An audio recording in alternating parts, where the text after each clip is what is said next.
এটা শুধরানোর সময় কিন্তু মামুনের এখনো আছে। মামুন যদি এসে বলে যে লায়লা আমি আসলে ভুল করেছি, মামুন কিন্তু সেলুন উদ্বোধনের সময় দেখেছেন যে একজনের গায়ে হাত তুলেছে। মামুন যখন আমাকে মেরেছিল মামুন কিন্তু সরি বলেছিল। এরকম গায়ে হাত তোলাটা আমি কারোর সাথেই তুলবো না, তাহলে আমি হয়তো মামলাটার ব্যাপারে একটা চিন্তা করতে পারি। কিন্তু সুযোগ অবশ্যই অনেক দেওয়া হয়েছে এবং মামুন যদি সরি বলে আপনি মামলা উঠাই নেবেন। মামুনের রিয়েলাইজেশন যদি আসে যে সে আমার সাথে ভুল করেছে এবং সে ফিউচারে আর কোনো মানুষের, সেটা মেয়ে হোক ছেলে হোক তার বউ হোক হুএভার, কারো গায়ে হাত তুলবে না। মামুন কিন্তু সেলুন উদ্বোধনের সময় দেখেছেন যে একজনের গায়ে হাত তুলেছে, সেটা কিন্তু মামলাটা হওয়ার অনেক 6 মাস পরে।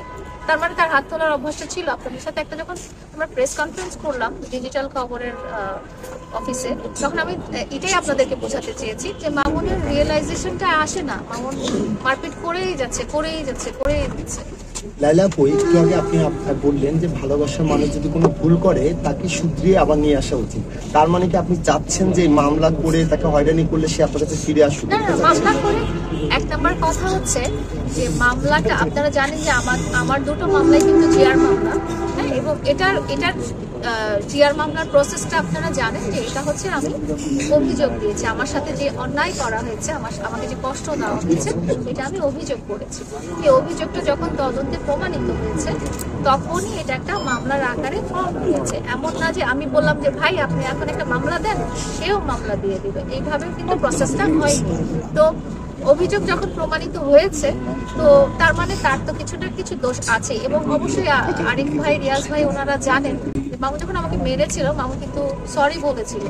মনে আছে নাকি আমার বাসায় ও এসে সরি বলেছিল যে আমার এভাবে আসলে ওকে মারা ঠিক হয়নি। শুধু আমি না, ওর আসলে কাউকেই মারা ঠিক না। মারামারি করা, ভায়োলেন্সে যাওয়া বা মানুষকে কষ্ট দেওয়া, এটা আসলে শুধু আমি ওর জীবনে তো নাই, আমি হয়তো ওর জীবনে কখনোই ফিরবো না, কিন্তু ওর জীবনে তো আরো মানুষ আসবে, ওর আশেপাশে আরো মানুষ থাকবে। তো ওর ভিতরে যে ত্রুটিটা আছে এটা সংশোধন করা দরকার।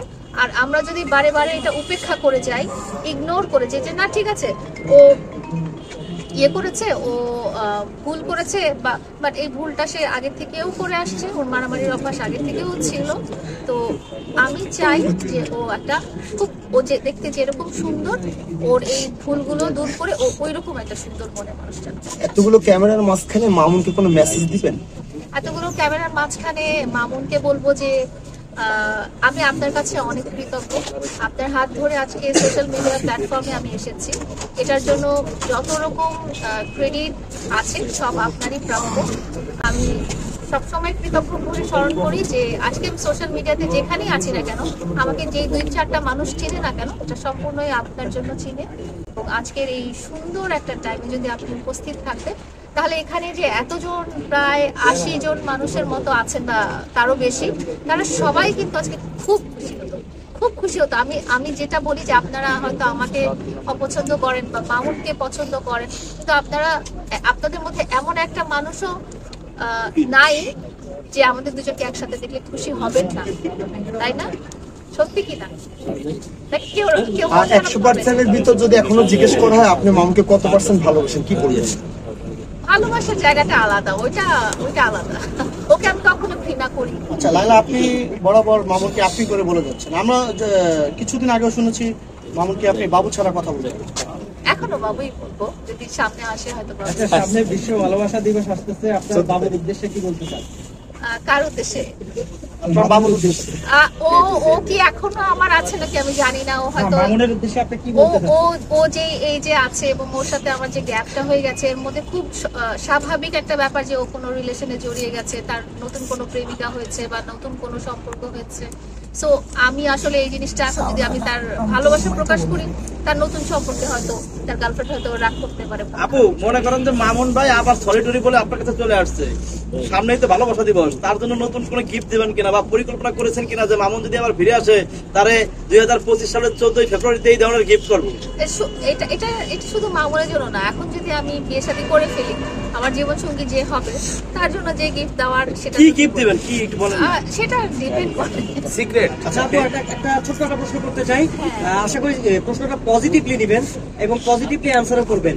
সোশ্যাল মিডিয়া আপনার ভিডিওগুলো দেখলে, কমেন্ট বক্স চেক করলে দেখা যায় যে সেখানে মানুষ লেখে যে লায়লা টার্গেট করে করে ইয়াং ছেলেদের প্রেমের ফাঁদে ফেলে।